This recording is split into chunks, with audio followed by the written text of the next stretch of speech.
요한복음 11장 1절부터 45절까지의 말씀입니다. 한 절씩 교독합니다. 어떤 병자가 있으니 이는 마리아와 그의 자매 마르다의 마을에 베다니에 사는 나사로라. 이 마리아는 향유를 주에 붓고 머리털로 주의 발을 닦던 자요 병든 나사로는 그의 오라버니더라. 이에 그 누이들이 예수께 사람을 보내어 이르되 주여 보시옵소서 사랑하는 자가 병들었나이다 하니 예수께서 들으시고 이르시되 이 병은 죽을 병이 아니라 하나님의 영광을 위함이요 하나님의 아들이 이로 말미암아 영광을 받게 하려 함이라 하시더라. 예수께서 본래 마르다와 그 동생 나사로를 사랑하시더니 나사로가 병들었다 함을 들으시고 그 계시던 곳에 이틀을 더 유하시고 그 후에 제자들에게 이르시되 유대로 다시 가자 하시니 제자들이 말하되 라비여 방금도 유대인들이 돌로 치려 하였는데 또 우리로 가시려 하나이까. 예수께서 대답하시되 낮이 12시간이 아니냐 사람이 낮에 다니면 이 세상의 빛을 봄으로 실족하지 아니하고 밤에 다니면 빛이 그 사람 안에 없는 거로 실족하느니라. 이 말씀을 하신 후에 또 이르시되 우리가 친구 나사로가 잠들었도다 그러나 내가 깨우러 가노라. 제자들이 이르되 주여 잠들었으면 낫겠나이다 하더라. 예수는 그의 죽음을 가리켜 말씀하신 것이 아니나 그들은 잠들어 쉬는 것을 가리켜 말씀하신 줄 생각하는지라. 이에 예수께서 밝히 이르시되 나사로가 죽었느니라.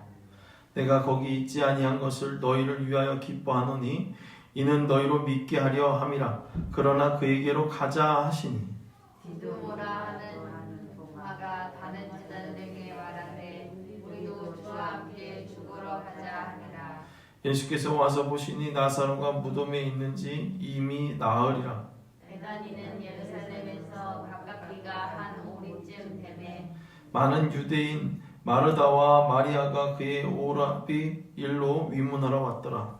마르다는 예수께서 오신다는 말을 듣고 곧 나가 맞이하되 마리아는 집에 앉았더라. 마르다가 예수께 여짜오되 주께서 여기 계셨더라면 내 오라비가 죽지 아니하였겠나이다.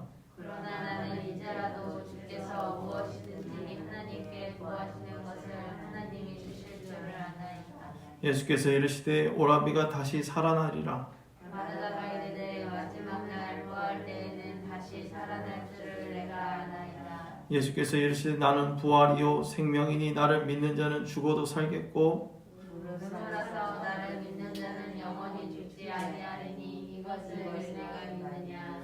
이르되 주여 그러웨이다. 주는 그리스도시요 세상에 오시는 하나님의 아들이신 줄을 내가 믿나이다. 이 말을 하고 돌아가서 가만히 그 자매 마리아를 불러 말하되 선생님이 오셔서 너를 부르시다 하니 마리아가 이 말을 듣고 급히 일어나 예수께 나아가매 예수는 아직 마을로 들어오지 아니하시고 마르다가 맞이했던 곳에 그대로 계시더라. 마리아와 함께 집에 있어 위로하던 유대인들은 그가 급히 일어나 가는 것을 보고 고칼한 무덤에 가는 줄로 생각하고 따라가더니라. 마리아가 예수 계신 곳에 가서 배웠고 그 발 앞에 엎드려 이르되 주께서 여기 계셨더라면 내 오라버니가 죽지 아니하였겠나이다 하더라. 예수께서 그가 우는 것과 또 함께 온 유대인들이 우는 것을 보시고 심령에 비통이 여기시고 불쌍히 여기사 이르시되 그를 어디 두었느냐 이르되 주여 와서 보옵소서 하니 예수께서 눈물을 흘리시더라. 이에 유대인들이 말하되 보라 그를 얼마나 사랑하셨는가 하며 그중 어떤 이는 말하되 맹인의 눈을 뜨게 한 이 사람이 그 사람을 죽지 않게 할 수 없더냐 하더라. 이에 예수께서 다시 속으로 비통히 여기시며 무덤에 가시니 무덤이 불이라 돌로 막았거늘 예수께서 이르시되 돌을 옮겨 놓으라 하시니 그 죽은 자의 누이 마르다가 이르되 주여 죽은 지가 나흘이 되었음에 벌써 냄새가 나나이다. 예수께서 이르시되 내 말이 네가 믿으면 하나님의 영광을 보리라 하지 아니하였느냐 하시니 돌을 옮겨 놓으니 예수께서 눈을 들어 우러러보시고 이르시되 아버지여 내 말을 들으신 것을 감사하나이다. 항상 내 말을 들으시는 줄을 내가 알았나이다. 그러나 이 말씀하옵는 것은 불러서 우리를 위함이니 곧 아버지께서 나를 보내신 것을 그들로 믿게 하려 함이니이다. 이 말씀을 하시고 큰 소리로 나사로야 나오라 부르시니 죽은 자가 수족을 배로 누인 채로 나오는데 그 얼굴은 수원에 쌓였더라. 예수께서 이르시되 풀어 놓아 다니게 하라 하시니라. 다 같이 합니다. 마리아에게 와서 예수께서 하신 일을 본 많은 유대인이 그를 믿었으나. 아멘.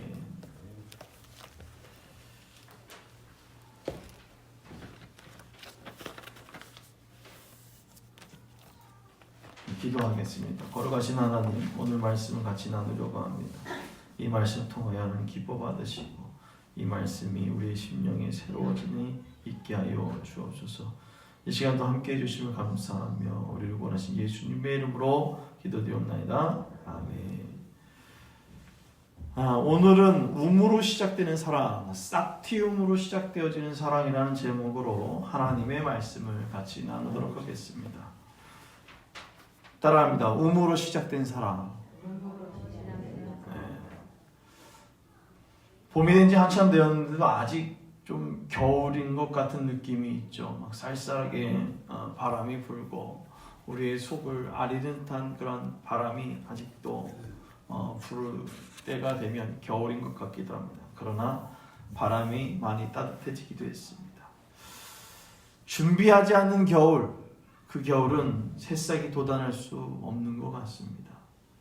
여러분, 개미와 배짱이 잘 아시죠? 내용의 이 책을 읽어보기도 하셨을 거고 들어봤을 것입니다. 여름 동안 나무에서 열심히 노래를 부르던 배짱이와 여름 내내 먹을 것을 비축했던 개미의 이야기, 겨울 동안 살아남은 개미와 더 이상 살 수 없어 죽음을 맞이하게 된 배짱이의 이야기는 우리에게 많은 교훈을 주기도 합니다. 어떤 것을 준비하는 것, 아직 경험하지 못했던 미래를 경험하는 것, 미래를 준비하는 것은 쉽지 않습니다. 경험하지 못했던 미래를 준비한다는 것은 쉽지 않은 일이죠. 성경의 인물 중에서도 아직 미래에 일어날 일을 알지 못했지만 하나님이 원하시는 것, 그것을 믿고 준비해서 구원받은 누가 생각납니까? 노아가 있다는 것을 여러분 잘 알 것입니다. 우리가 잘 알고 살아가는, 잘 안다고 생각하며 살아가는 세상, 그런 미래를 온전히 예측할 수 없지만 많은 사람들은 경험을 모으고 그 경험을 통해서 통계를 만들어서 미래를 대비하고 그리고 어느 정도 맞춰지는 것을 보게 됩니다. 우리가 준비하고 대비하는 것 좋은 습관입니다. 신앙에서도 준비하고 대비하는 그런 신앙의 습관이 필요할 것입니다. 성경은 이렇게 얘기합니다. 주의 날이 오는 것을 도적같이 온다. 데살로니가 5장 6절부터 9절까지의 말씀이 이렇게 얘기합니다. 그러므로 우리는 다른 이들과 같이 자지 말고 오직 깨어 정신을 차릴지라. 자는 자는 밤에 자고 취하는 자들은 밤에 취하되 우리는 낮에 속하였으니 정신을 차리고 믿음과 사랑의 호심경을 붙이고 구원의 소망의 투구를 쓰자. 하나님이 우리를 세우심은 노하심에 이르게 하심이 아니요 오직 우리 주 예수 그리스도로 말미암아 구원을 받게 하심이라. 아멘. 준비하는 신앙은 신앙의 겨울 속에서도 살아날 수 있다는 것입니다. 살아날 수 있는 영양분으로, 신앙의 영양분으로 우리의 생명을 지킬 수 있다는 것입니다. 참 올 겨울 보면 어떻습니까? 예년보다 많이 따뜻했죠. 올해처럼 눈 안 쓸어보긴 처음인 것 같아요. 매년마다 동네 분들과 눈도 쓸고 어떻게 할까 걱정도 많이 했었는데 올해처럼 이런 적은 없었습니다. 겨울하면 가장 많이 생각나는 게 뭐죠? 월동 준비라는 것을 합니다. 이 월동 준비를 하다 보면 가장 많이 생각나는 게 시골에 살던 그 어린 시절 보면 겨울을 준비하기 위해 아주 바쁘게 움직였던 두 분의 모습이 생각이 납니다. 산에 가서 겨울 내내 쓸 수 있던 나무를 자르고 김장을 하고 그리고 우사를 또 단도리를 하고 또 소들이 얼을까봐 소에다가 옷을 꿰매서 이렇게 정말 거적대기 같은 걸 해놓고선 얼지 말라고 추워지지 말라고 그들을 그렇게 보살폈던 모습을 보게 됩니다. 본격적인 겨울이 시작되면 쉼없이 소리내어 흐르던 시냇물도 얼음의 두께만큼 조용해지고 한 해 동안 수많은 것을 공급해주던 땅들도 하얗게 눈으로 덮어 대지의 수고를 하얀 눈으로 위로받고 있는 것 같습니다.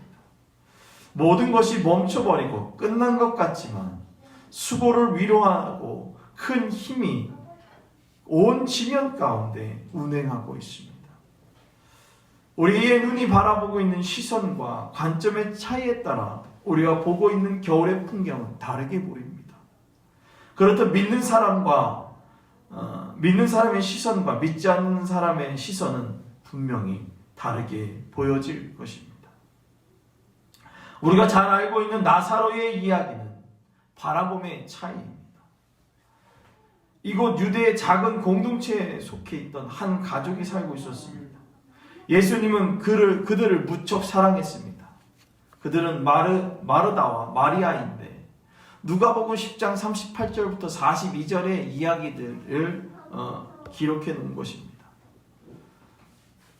길을 가다가 예수께서 한 마을에 들어가셨습니다. 마르다가 여자가 그분을 맞아 편히 시도로 모셨습니다. 그녀가 마리아라는 동생이 있었는데 마리아는 주님 앞에 앉아 그분의 말씀을 경청하고 있었고 그러나 마르다는 해야 할 온갖 부엌 일로 마음이 분주했습니다.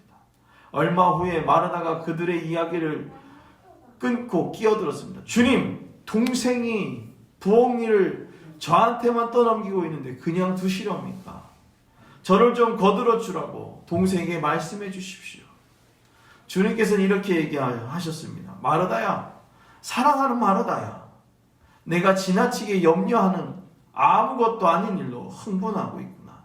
마리아는 가장 중요한 한 가지를 택하였다. 그러나 마리아는 그것을 빼앗기지 않을 것이다. 마르다와 마리아는 집중하는 것이 달랐습니다. 바라보는 차이가 분명하게 있었을 것입니다. 마리아도 마르다도 예수님이 사랑하시나 이 둘의 바라봄의 차이와 움직임의 모습이 다름을 우리는 알게 됩니다. 예수님께서 나사로의 병들었다는 소식을 듣게 되고 예수님 그 병이 죽을 병이 아니라 라는 말을 합니다. 그래서 하나님의 영광을 드러내는 기회가 될 것이라고 말씀하고 그 일로 하나님의 아들이 영광을 받을 것이다 라고 이야기합니다. 누가 봐도 죽을 병인데 예수님의 시선은 죽을 병이 아니었습니다. 하나님의 영광이 드러나는 그 기회가 될 것이라고 이야기하였습니다. 예수님의 시선은 다른 생각을 알 수 없는 이들은 두려워했을 것입니다. 누가 봐도 당장 달려가 내가 뭔가 해보겠다고 하지만 하나님의 때를 묵묵히 기다리며 자기에게를 온전히 달려가고 있는 예수님의 모습. 나사로의 아프다는 소식을 듣고도 그분이 계시는 곳에서 이틀을 더 머무셨습니다. 그리고 유대를 향하셨고 하나님의 뜻을 알지 못했던 제자들은 절망과 공포가 그들에게 다가오기 시작했습니다. 제자들은 아무것도 모르며 계속해서 예수님이 하시는 일에 이렇게 이야기합니다. 라삐님, 그리로 가시면 안 됩니다. 유대인들이 선생님을 죽이러 하고 있는데 거기로 가면 어떻게 합니까? 만약 내가 열심히 따르던 그가 갑자기 불 속으로 들어간다고 얘기할 때 어떨까요? 제자들은 절망과 공포로 덮여 있을 것입니다. 공포가 우리 속에 덮여 있을 때 빛이 없어서 방향을 잃고 있을 것입니다.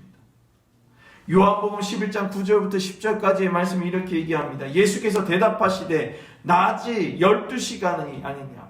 사람이 낮에 다니면 이 세상의 빛을 봄으로 실족하지 아니하고 밤에 다니면 빛이 그 사람에게 없는 거로 실족하느니라. 아멘. 공포 속에도 빛과 함께라면 두려움이 없고 추위 속에도 불과 함께라면 두려울 것이 없을 것입니다. 공포와 두려움으로 시끄러웠던 세상은 흰눈과 같은 그리스도의 사랑이 온 세상에 덮여 어떤 색도 어떤 모습도 보이지 않고 세상에는 흰눈만 세상에 넘쳐날 때에 대지에는 쉼을 얻고 자신의 일을 멈추고 흰눈의 만져줌을 느끼며 충분한 위로를 받게 됩니다. 예수님은 나사로의 병들어 있음을 들었을 때 마르다의 불안해하는 그 모습을 생각했을 것입니다. 그럼에도 하나님의 만져주심의 시간이 있어야 하기에 하나님의 영광을 위해 기다림에 순종했다라는 것입니다.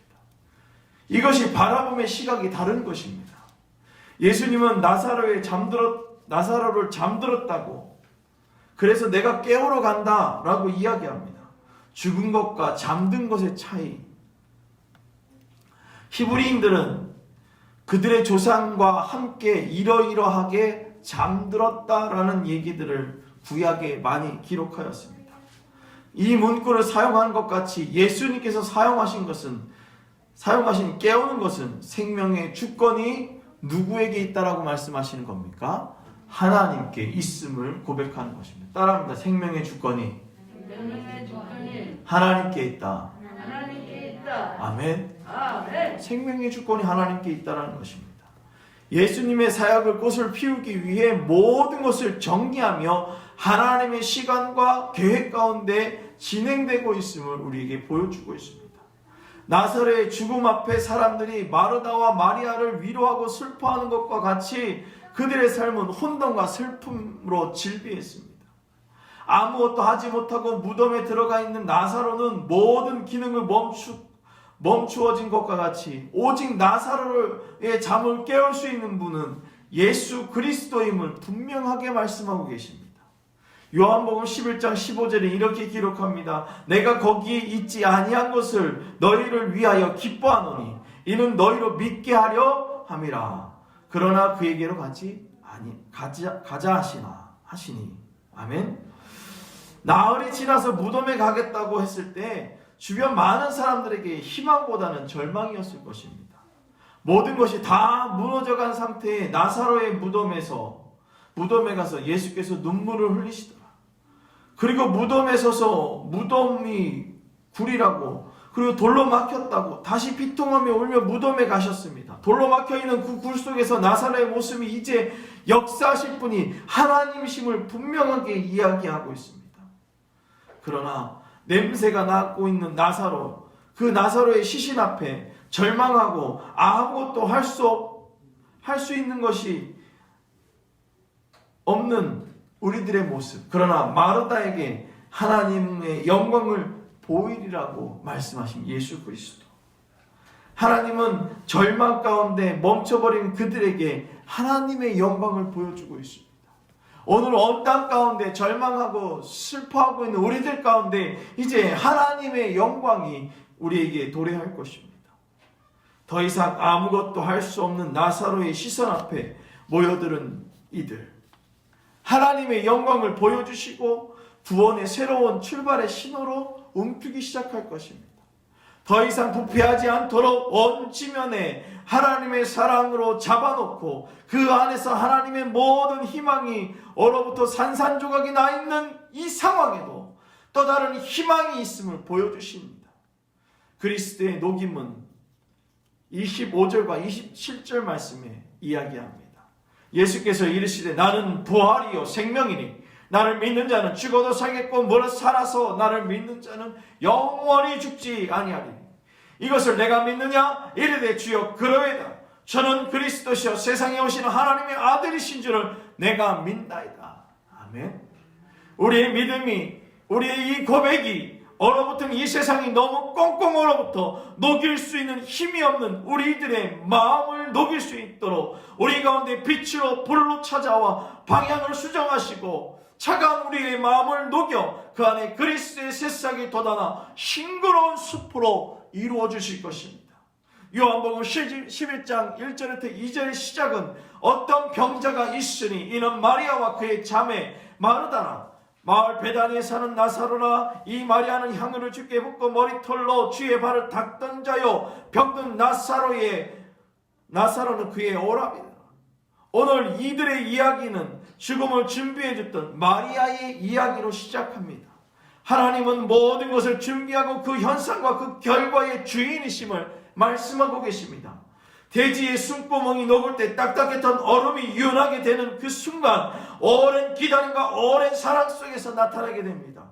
흐르지 않았던 신의 소리가 들리기 시작할 때 대자연 속에 새로움의 생명이 솟아나게 되는 것을 보는 것 같이 오늘 요한복음 11장 42절에 이렇게 얘기합니다. 항상 내 말을 들을 줄 내가 알았나니 그러나 이 말씀을 하옵는 것은 둘러선 무리를 위함이니 곧 아버지께서 나를 보내신 것을 그들로 믿게 하려 함이니라. 아멘. 오늘 우리에게 가장 중요한 것은 하나님이 그가 보내신 이를 믿는 것입니다. 오랜 겨울의 시간을 깨어나온 시냇물의 소리가 온 지면에 퍼지며 하나님의 위대하심을 선포하듯 딱딱해졌던 마음이 깨지고 그 안에 그리스도의 믿는 작은 새싹이 피어오르게 될 것입니다. 온 산이 푸르게 물드는 것은 위로부터 내려오는 것이 아니라 아래로부터 위로 쭉 올라오게 됩니다. 솟아남은 낮은 곳에서 높은 곳으로 올라가게 되는 것입니다. 예수 그리스도는 낮은 곳으로 오셔서 높은 곳에 올리셔서 우리를 구원하시고 그 사랑을 경험하고 믿음으로 고백하며 살아가는 우리들의 삶이 되기를 위해 우리를 초청하셨다는 것입니다. 점점 교회의 전도가 어려워지고 사람의 마음은 꽁꽁 얼어붙어 앙상한 가지같이 이들의 마음에 봄 햇살의 따뜻함도 움트지 않을 것 같지만 우리의 시선을 하나님의 시선과 하나님의 영광을 위한 시선으로 돌아갈 때에 우리의 교회에 새로운 움틈을 보게 되어질 것입니다. 에스겔 37장 5절 말씀에 이렇게 얘기합니다. 주 여호와께서 이 뼈들에게 이같이 말씀하시기를 내가 생기를 너희에게 들어가게 하리니 너희가 살아나리라. 아멘. 에스겔 골짜기에 마른 뼈가 힘을 주고 살을 입히고 가죽이 덮이고 생기를 넣어 살리신 하나님의 그 은혜를 보게 되어지는 것입니다. 하나님의 생기가 우리 가운데 움직일 때에 살아나게 되는 것입니다. 우리의 대지 가운데 하나님의 생기가 움직여 살아나는 은혜를 누리게 되는 것입니다. 우리의 생각을 우리의 육신의 생각에 가두는 것이 아니라 영적인 생각으로 가득 채울 때 하나님의 역사는 일어나기 시작합니다. 로마서 8장 6절부터 11절까지의 말씀이 이렇게 말씀하고 있습니다. 육신의 생각은 사망이요 영의 생각은 생명과 평안이니 육신의 생각은 하나님과 원수가 되나니 이는 하나님의 몸에 굴복하지 아니할 뿐 아니라 할 수도 없습니다. 육신에 있는 자는 하나님을 기쁘게 할 수 없느니라. 또 그리스도께서 너희 안에 계시면 몸은 죄로 말미암아 죽은 것이나 영은 의로 말미암아 살아있는 것이라. 예수를 죽은 자 가운데서 살리신 이의 영이 너희 안에 거하시면 그리스도 예수를 죽은 자 가운데서 살리신 이가 너희 안에 거하시는 그의 영으로 말미암아 너희의 죽은 몸도 살리리라. 아멘. 오늘 우리에게 생명을 공급하고 우리를 살리신 하나님의 영이 우리가 함께 있을 때에 하나님의 생명의 몸이 트을 때 우리의 인생에 우리의 교회에 우리의 직장과 우리의 가장 모든 일들 가운데 하나님의 놀라운 평화와 하나님의 움틈의 놀라운 역사가 나타날 줄로 믿습니다. 오직 하나님의 생각이 신앙의 전부를 차지할 때 그리스도의 말씀하심이 들려지게 되고 그의 들음으로 통해 죽은 나사로가 살아나 수족을 배로 동인 채로 나오는 그 얼굴의 수건이 쌓여 있었고 그 얼굴의 수건이 벗김으로 말미암아 그가 풀어나와 자유하게 된 것처럼 묶여있던 우리의 삶에 하나님의 영이 충만할 때에 자유하게 되는 은혜가 넘쳐나기를 주님의 이름으로 축원합니다. 아멘. 성경은 우리에게 하나님의 사랑의 빛으로 표현하고 있습니다. 하나님이 원하시는 방법으로 우리 가운데 빛같이 찾아오십니다. 동화책 중 이런 책이 있습니다. 나그네를 시험한 해와 바람. 여러분 잘 알 것입니다. 해와 바람이 어느 날 만났습니다. 내가 더 힘이 세, 네가 더 힘이 세. 힘겨루기를 했죠. 서로 자기의 자랑을 늘어뜨리며 옥신각신했습니다. 마침내 땅 위에 한 나그네가 걸어가기 시작했어요. 바람이 먼저 온 힘을 다해서 바람을 세차게 불었습니다. 나그네의 옷이 펄럭이면서 목도리로 날아갈 것 같았습니다. 그러나 바람은 으스대 말했습니다. 내 힘은 아무도 못 이긴다니까. 그때 비틀거리던 나그네가 날아가던 목도리를 간신히 붙잡고 벗겨지는 외투를 양팔로 감싸며 이렇게 얘기합니다. 버텨야 해. 나그네는 속으로 되뇌었습니다. 아이 참, 갑자기 웬 폭풍인가. 무조건 버텨야 돼. 결국 바람은 기운이 다 빠져버리고 말았습니다. 옆에 있던 해가 껄껄 웃으면서 얘기했습니다. 이제부터 진짜 힘이란 무엇인지 내가 보여주겠어. 해는 열을 뿜기 시작했죠. 해가 열을 너무 뿜어서 온 세상은 더워지기 시작했고 자신도 모르게 되뇌이던 바람은 휙 하면서 사라지기 시작했습니다. 어디로 간지도 모르게 멀리 떠나가고 혼자 남은 해는 바람이 떠나간지도 모르고 계속해서 열을 뿜기 시작했죠. 그러자 나그네의 몸에 땀이 나기 시작했고 나그네는 하나씩 옷을 벗기 시작했습니다. 처음엔 외투를 벗었고 그 다음에 목도리를 풀기 시작했고 거보라고 내가 이겼지 하고 해는 바람을 돌아보았습니다. 그러나 정신없이 뜨겁게 했던 해는 어디로 사라졌는지 아무것도 보지 못했던 그 바람, 온데간데 없어진 그 바람. 결국 나그네의 옷을 벗긴 것은 강한 바람이 아니라 따뜻한 해였음을 이야기하고 있습니다. 우리를 사랑으로 기다리시며 우리의 신앙의 음이 돋을 때까지 기다리시는 그 하나님의 은혜가 넘쳐나기를 주님의 이름으로 축원합니다. 기도하겠습니다.